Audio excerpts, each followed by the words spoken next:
जय गुरुदेव। आप सभी का स्वागत है आपके अपने चैनल 1008 खेचरी विशेषज्ञ में।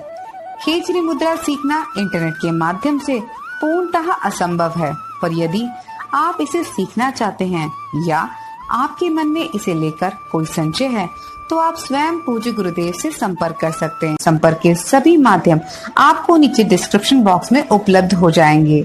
आप सभी के निरंतर अनुरोध पर आपके भक्ति मार्ग को प्रशस्त करने के लिए और आपके मन में उठने वाले संशयों को दूर करने के लिए हम लेके आए हैं आज कुछ खास। जी हाँ, हम लेके आए हैं ऐसे ही कुछ खास वीडियो खास आपके लिए।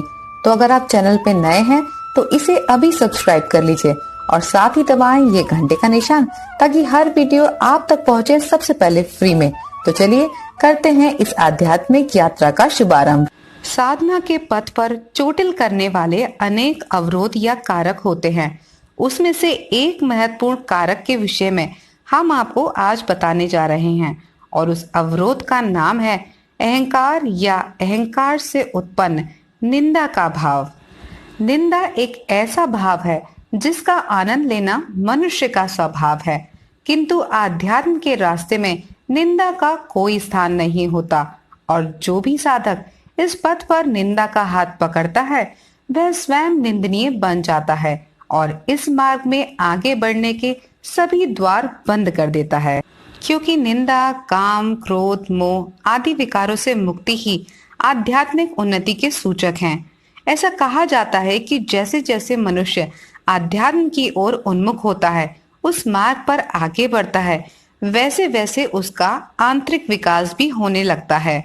आंतरिक विकास का अर्थ होता है आंतरिक विकारों से मुक्ति। ये बिल्कुल वैसा ही है जैसे एक कक्षा से उत्तीर्ण होकर दूसरी कक्षा में पहुंचना। यदि परीक्षा उत्तीर्ण नहीं की है तो उसी कक्षा में दोबारा तब तक रहना होता है जब तक उत्तीर्ण होने के न्यूनतम अंक आप प्राप्त नहीं करते। ठीक वैसे ही आध्यात्म का मार्ग भी है, जहां आप ईश्वर के नाम के सहारे धीरे धीरे आंतरिक विकारों से मुक्ति पाकर आगे बढ़ते हैं। कहने में ये बातें बहुत सरल हैं, पर साधक जानते हैं कि ये मार्ग कितना संकुचित और कठिन है। हम मनुष्यों ने संसार में जन्म लिया है तो माया से परे होना आसान नहीं है, अर्थात लोगों की बातों का प्रभाव होना स्वाभाविक है। इसीलिए निंदा जैसे भावों का व्यवहार में आना भी स्वाभाविक है, परंतु साधक के लिए यह मात्र एक विकार नहीं है, अपितु एक पूरी परीक्षा है जिसको उत्तीर्ण करके ही आगे के मार्ग का पता चलता है। जब भी कोई साधक आध्यात्म के क्षेत्र में पग रखता है तो संसार उसे अपनी ओर आकर्षित करने का प्रयास करता है, कभी प्रेम से, कभी क्रोध से और कभी भांति भांति के प्रलोभनों से।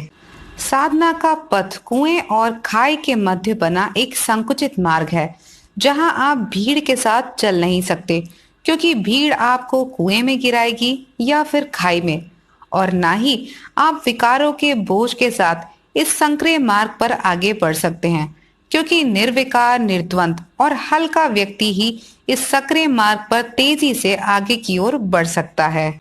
इसीलिए साधक को सदैव पैनी दृष्टि अपने ऊपर रखनी चाहिए, क्योंकि दूसरों के विकार देखने से स्वयं पर से दृष्टि हट जाती है और ऐसा होने पर आप आध्यात्म के मार्ग से भटककर पतन के गर्त में चले जाते हैं। इसीलिए अपने कर्तव्यों का भली भांति पालन करते हुए ईश्वर का स्मरण करें और स्वयं को हर क्षण विकारों से दूर रखने का भरपूर प्रयास करें, क्योंकि इस सकरे मार्ग पर एक पल की भूल आपके मीलों लंबे सफर को शून्य कर सकती है। तो सावधानी अवश्य बरतें। आशा करती हूँ मेरी बातें आप तक अवश्य पहुंची होंगी। चलते चलते इतना कहूंगी कि ज्ञान होना अच्छी बात है, परंतु अहंकार होना बिल्कुल अच्छी बात नहीं है। सदैव स्मरण रखें कि ईश्वर का प्रिय भोजन लड्डू पेड़े नहीं, अपितु अहंकार है, क्योंकि जब जब अहंकार का फल पकता है तब तब ईश्वर स्वयं आते हैं उस फल का भक्षण करने और उस वृक्ष को समूल नष्ट करने जिस पर ये फल पनपा है। उदाहरण अनगिनत हैं, पर सबसे चर्चित उदाहरणों में से एक है रावण। तो अब चुनाव आपका है, इस मार्ग पर आपको कैसे बढ़ना है ये आपको ही तय करना होगा। आज के लिए बस इतना ही। फिर मिलेंगे अगले वीडियो में। तब तक के लिए जय गुरुदेव, जय बद्री विशाल।